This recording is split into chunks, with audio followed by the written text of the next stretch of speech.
नमस्कार, मी वसुधाच किचनमध्ये तुमचं स्वागत आहे। आज आपण बनवणार आहोत उपवासाची थाळी।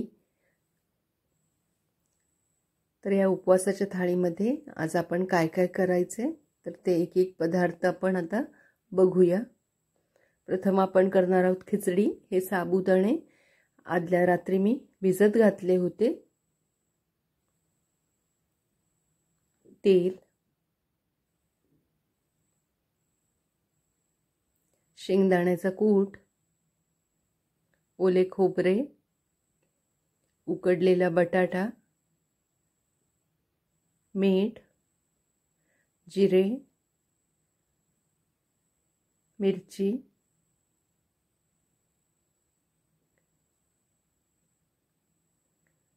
कढई तापल्यानंतर त्याच्यामध्ये 3 ते 4 छोटे चमचे तेल घ्यायचे। तेल तापल्यानंतर त्याच्यामध्ये अर्धा चमचा जिरे घालायचे।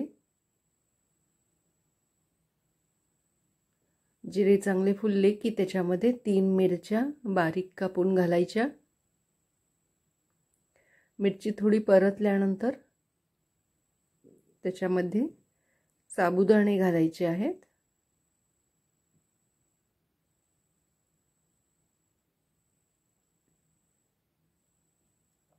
साबुदाणे आता त्या फोडणीमध्ये परतून घ्यायचे।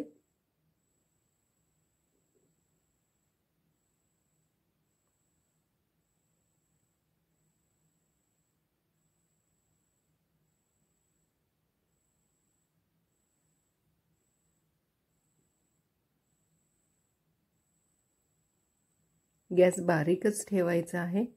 आता त्याच्यामध्ये उकडलेल्या बटाट्याच्या छोटा बटाटा इथे घेतलेला आणि तो उकडून घेतला आहे, त्याच्या फोडी करून घ्यायच्या। शेंगदाण्याचा कूट अर्धा वाटी घातलेला आहे।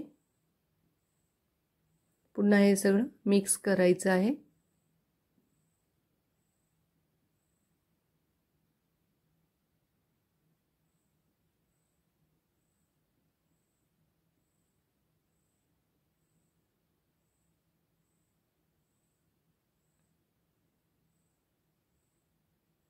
यामध्ये आता अर्धा चमचा मीठ घातलेले आहे।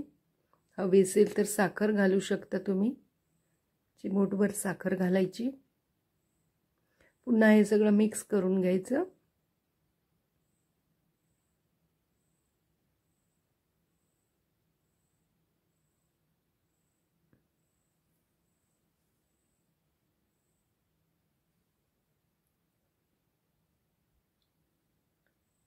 त्याच्यावरती झाकण ठेवून 2 मिनिट एक वाफ आणून घ्यायची।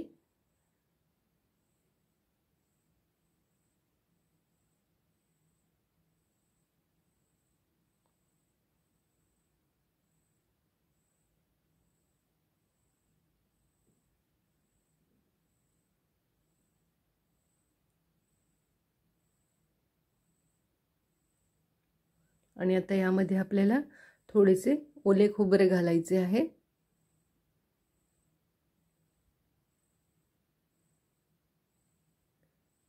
ओले खोबरे घालूनही खिचडी खूप छान लागते।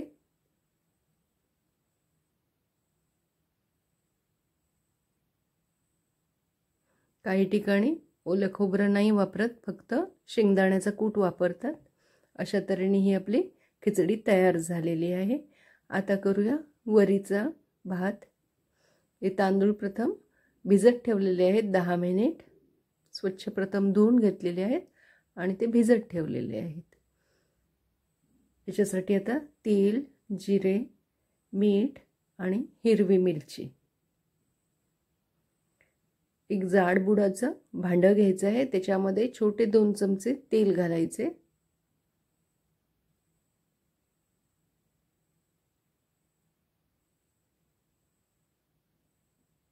तेल तापल्यानंतर त्याच्यामध्ये जिरे घालायचे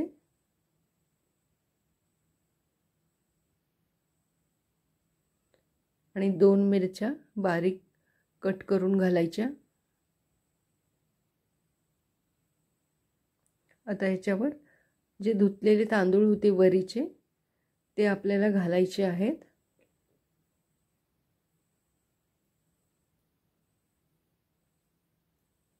इथे मी गरम पाणी घातलेलं आहे 2 वाटी, 1.5 वाटी ते तांदूळ आहेत वरीचे, त्याच्यामुळे इथे मी 2 वाटी पाणी घातलेलं आहे.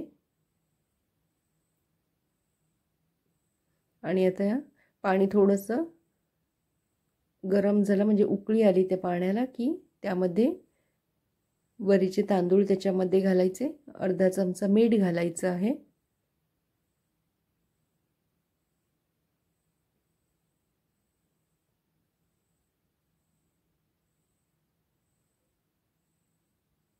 आणि झाकण ठेवून त्याला वाफ आणायची आहे, म्हणजे भात शिजवून घ्यायचा आहे आपल्याला.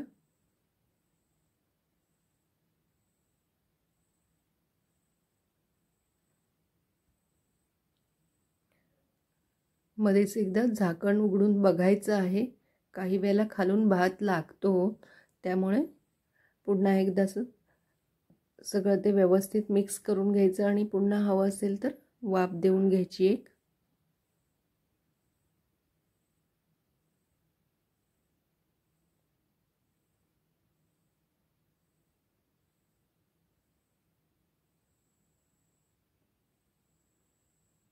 आणि अशा तऱ्हेने आपला वरीचा भात तयार झालेला आहे. आता आपण शेंगदाण्याची आमटी करूया. त्यासाठी साहित्य: तेल, शेंगदाण्याचा कूट, जिरे, मिरची आणि मीठ. मिक्सरच्या भांड्यामध्ये 4 ते 5 हिरव्या मिरच्या घ्यायच्या, अर्धी वाटी शेंगदाण्याचा कूट आणि हे पाणी घालून मिक्सरला वाटून घ्यायचं आहे.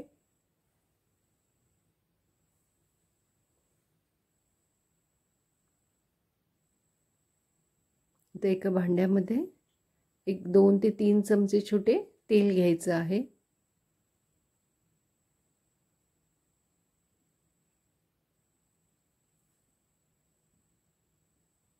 तेल तापल्यानंतर अर्धा चमचा जिरे घालायचं आणि जे आपण वाटण केलेलं आहे ते घालायचं आहे. मिरची आणि शेंगदाण्याच्या कुटाचं ते थोडंसं परतून घ्यायचं आहे. आणि मग त्यात पाणी घालायचं आहे. मिक्सरच्या भांड्यामध्ये थोडंसं पाणी घालायचं आणि पाणी घालायचं. पुन्हा आपल्याला हवं जितकी आमटी करायची आहे पातळ तितकं ते पाणी घालायचं त्याच्यामध्ये. ही आमटी पातळच असते.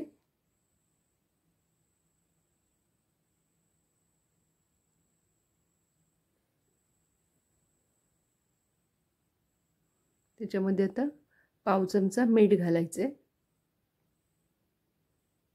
आणि त्याला चांगली उकळी आणायची. आणि अशा तऱ्हेने आपली शेंगदाण्याची आमटी तयार झालेली आहे.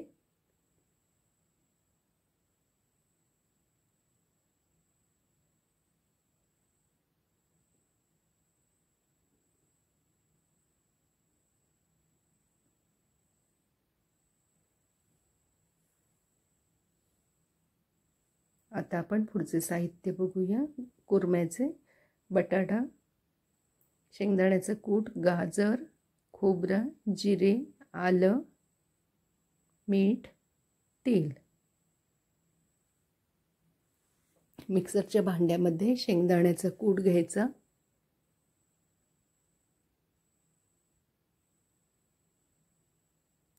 ओलं खोबरं थोडे,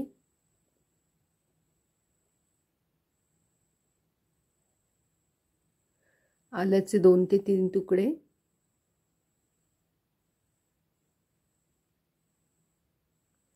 अर्धा चमचा जिरे आणि हे पाणी घालून वाटून घ्यायचे आहे.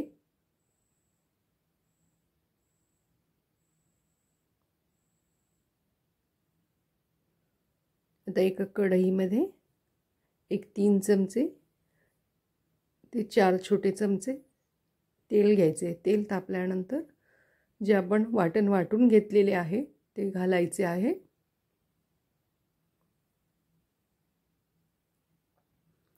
थोडा वेळ ते वाटप चांगले परतून घ्यायचे आणि थोडेसे पाणी घालून घ्यायचे आणि पुन्हा ते परतून घ्यायचे आहे वाटप आपल्याला.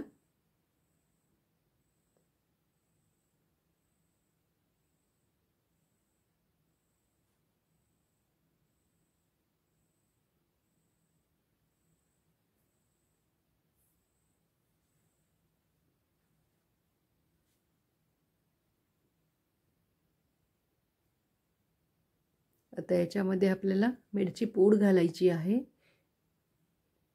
इथे मिरची पूडच वापरायची कारण आपण उपवासाचा कुर्मा करतोय. इथे मी 4 चमचे मिरची पूड वापरलेली आहे. आपला नेहमीचा मसाला इथे वापरायचा नाही.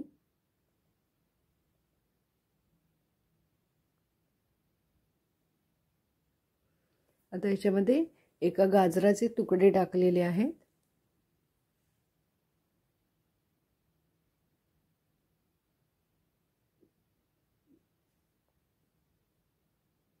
आता याच्या मिक्सरच्या भांड्यामध्ये पाणी घालून ते पाणी घालायचे आहे.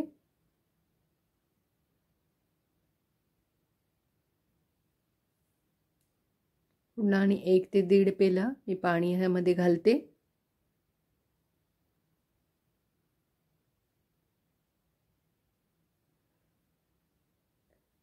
त्याच्यामध्ये आता बटाटा घालून घ्यायचा आहे एक.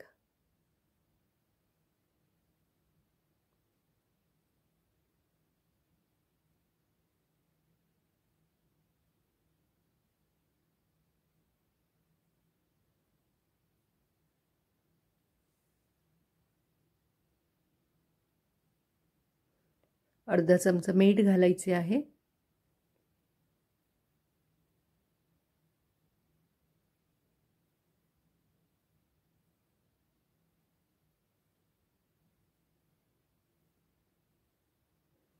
आणि बटाटा आणि गाजर शिजल्यानंतर त्याच्यामध्ये पनीरचे तुकडे टाकायचे आहेत.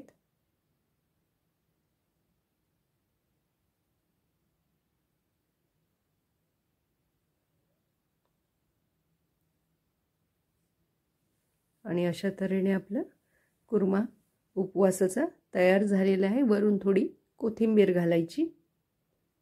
आता आपण पुरी करूया उपवासाची. याच्यासाठी राजगिरा पीठ घेतलेला आहे, 1 बटाटा आणि मीठ.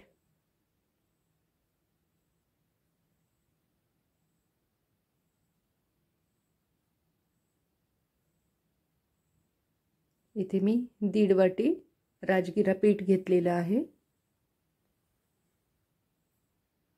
पाव चमचा त्यात मीठ घातलं आणि 1 छोटा बटाटा उकडून मॅश करून घेतलेला आहे तो घातला.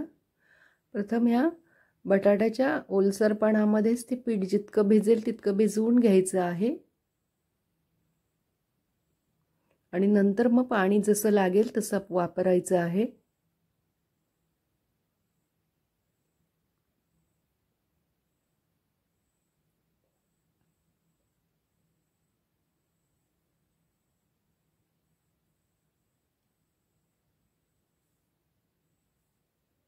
अशा तऱ्हेने हे पीठ मळून झालेलं आहे. वरून थोडा तेलाचा हात लावायचा त्याला आणि एक 5 मिनिट ते 10 मिनिट पुन्हा आपल्याला हे पीठ ठेवायचं आहे.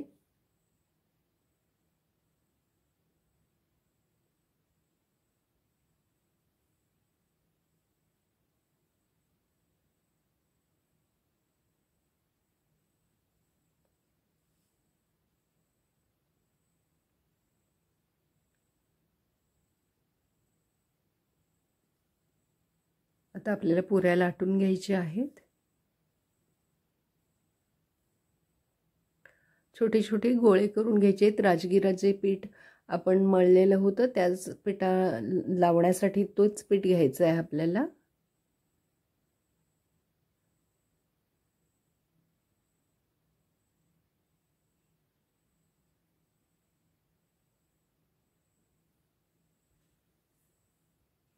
एका साईडला कढईमध्ये तेल तापत ठेवायचं आहे.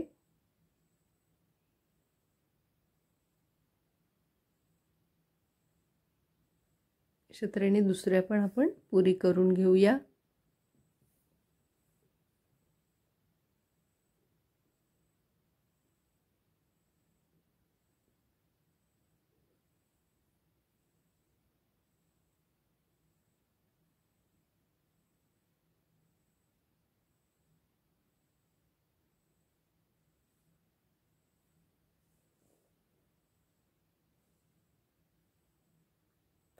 आता इथे एका वाटीने मी त्याला एका पुरीवरती आकार देऊन घेतला। काही वेळा आकारांमध्ये कमी जास्त छोट्या मोठ्या राहतात, जर फक्त आपण असं वाटीने एकाच साईजच्या ह्याने केलं की एक साईजच्या पुऱ्या सगळ्या होतात।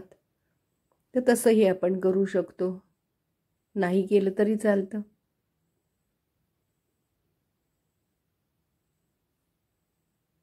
तेल तापल्यानंतर त्याच्यामध्ये एक एक पुरी सोडून घ्यायची आहे।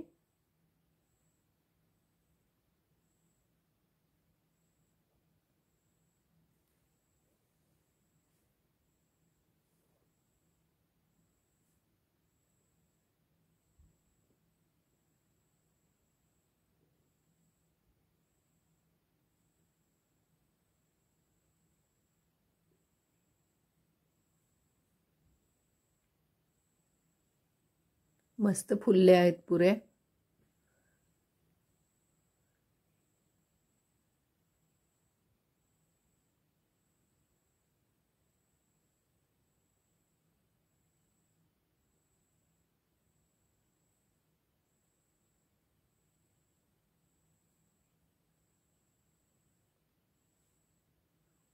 आणि अशा तऱ्हेने आपल्या पुऱ्या सगळ्या करून झालेल्या आहेत।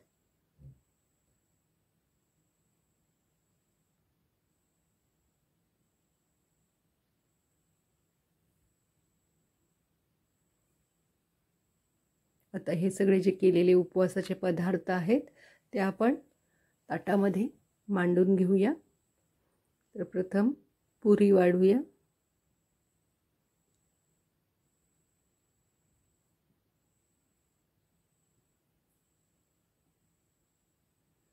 आता हा कुर्मा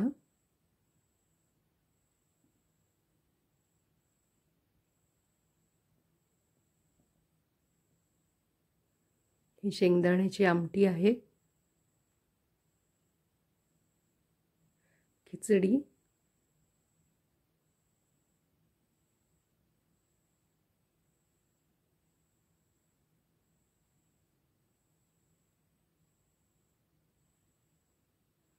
आणि वरीचं भात आहे।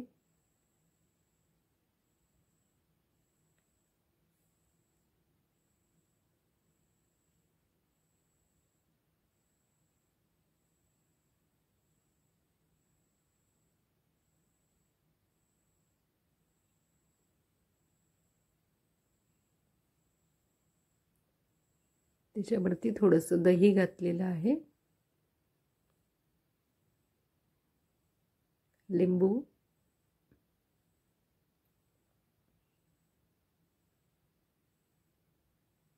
आणि हे आहेत फणसाच्या गऱ्याचे चिप्स आहेत, ते तळून घेतलेले आहेत।